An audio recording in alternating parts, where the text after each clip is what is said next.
ตำกับคนตำกับคนหมดเลย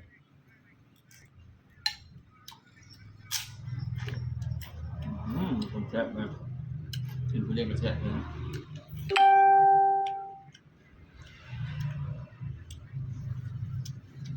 ไก่กินแบบคนกินเนี่ย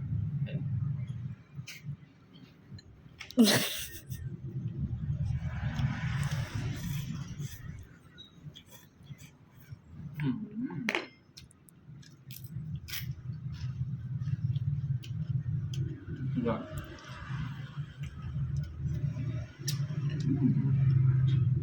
เบาเลยชุดของเทศ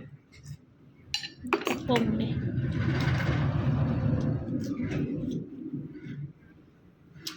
เลยมาแบบบอกเลยเดียว